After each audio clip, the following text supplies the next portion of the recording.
بسم اللہ الرحمن الرحیم۔ جب خلیفہ سوم کو قتل کر دیا گیا تو محمد بن ابو بکر یعنی حضرت عائشہ کے بھائی نے مصر والوں کو امیر المومنین حضرت علی علیہ السلام کی بیعت کرنے کی طرف دعوت دی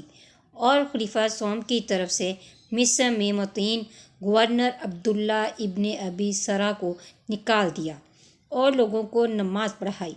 عبداللہ مصر سے بھاگ کر امیر شام کے پاس چلا گیا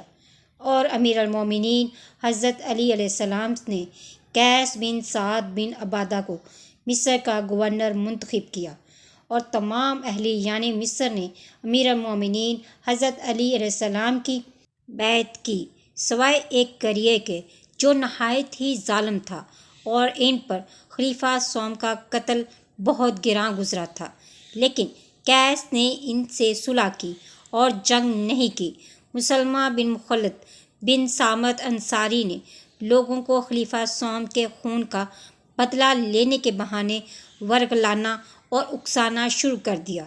لیکن قیس نے ان کو بغاوت سے منع کیا اور اس کو دھمکی دی۔ اس وجہ سے وہ خاموش ہو گیا،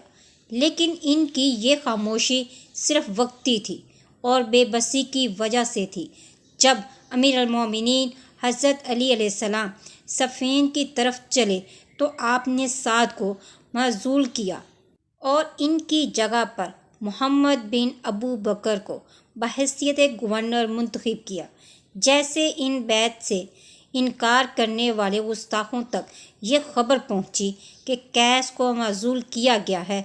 تو انہوں نے علل اعلان معصیت شروع کر دی، اور جب صفین کی خبریں اور عراقی افواج کی امیر المومنین علیہ السلام سے علیحدگی کی خبریں ان تک پہنچی تو انہوں نے محمد بن ابو بکر کے خلاف بغاوت شروع کر دی۔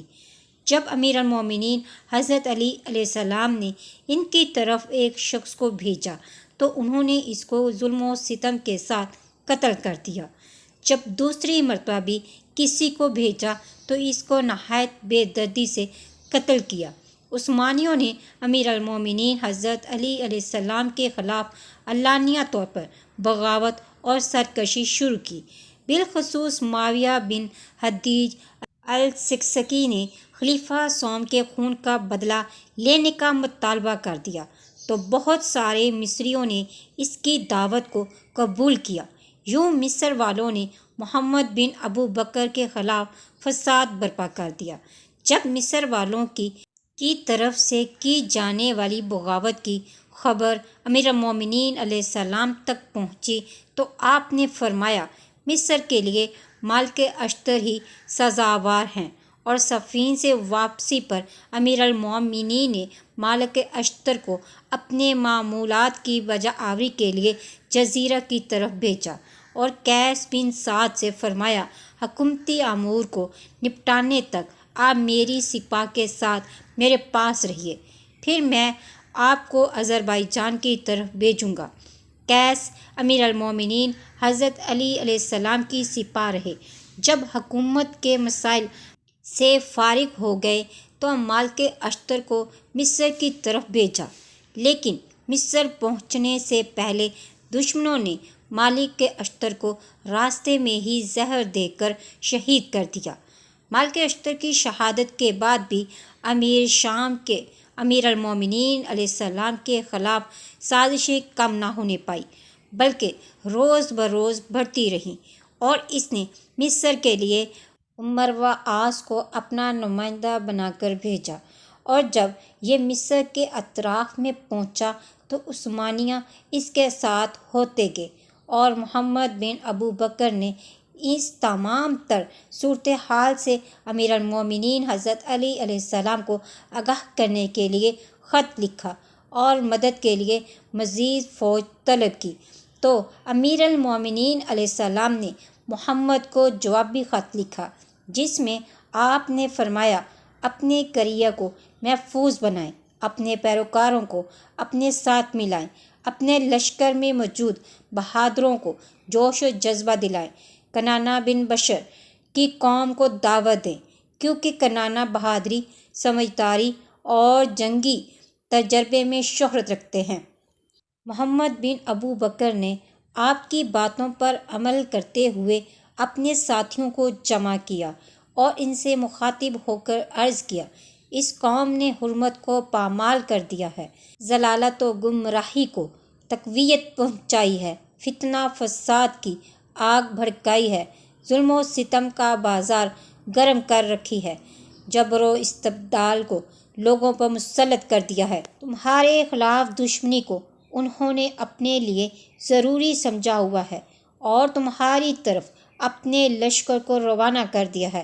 بس تم میں سے جو جنت اور مغفرت کے طلبگار ہیں، اسے چاہیے کہ وہ اس ظالم اور فاسد قوم کی طرف خروج کرے تاکہ راہ خدا میں کنانہ بن بشر اور گندہ میں سے جو کنانہ کا ساتھ دینا چاہتا ہے ان کے ساتھ مل کر جہاد کیا جا سکے۔ اللہ تم پر رحم کرے۔ محمد بن ابو بکر کی آواز پر لبیک کہتے ہوئے بنی کندہ میں 2000 افراد اور بنی کنانہ میں سے 2000 افراد تیار ہو گئے۔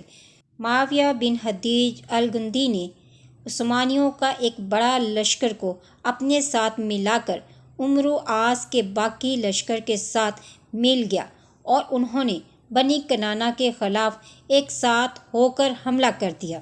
اور بنی کنانہ نے نہایت بہادری، استقامت اور شجاعت کے ساتھ ان کا مقابلہ کیا۔ بالآخر راہ خدا میں جہاد کرتے ہوئے مولا علی کا ایک بہادر سپہ سالار کنانہ شہید ہو گئے۔ کنانہ کی شہادت کے بعد محمد بن ابو بکر کے ساتھی ایک ایک کر کے محمد کے لشکر سے جدا ہوتا گیا، یہاں تک کہ محمد تنہا میدان جہاد میں رہ گئے۔ محمد نے چونکہ مصر میں زیادہ زندگی نہیں گزاری تھی، اس لیے ان کو معلوم بھی نہیں تھا کہ کس کے ہاں اور کون سی جگہ پناہ لے لوں۔ آخر کار مجبور ہو کر ایک خرابے میں پناہ لی۔ اس طرح عمرو عاص مصر میں داخل ہو گیا اور اس نے معاویہ بن حدیج کو ذمہ داری لگائی کہ وہ محمد کو ڈھونڈ کر نکالے، اور ڈھونڈتے ڈھونڈتے وہ محمد تک پہنچ گیا۔ اس وقت محمد شدت پیاس کی وجہ سے نڈال ہو چکے تھے۔ اس نے محمد کو وہاں سے نکالا جب محمد کے ساتھ ظلم و ستم کی انتہا ہو رہی تھی۔ اس وقت محمد کا بھائی عبد الرحمن بن ابو بکر عمرو بن عاص کے لشکر میں تھا، اور اس نے محمد کی جان بچانے کے لیے عمرو عاص سے سفارش کی، لیکن معاویہ بن حدیج یعنی عمرو عاص کا کمانڈر نے ان کے قتل کا اصرار کیا۔ جب محمد نے دیکھا کہ ان کی شہادت یقینی ہے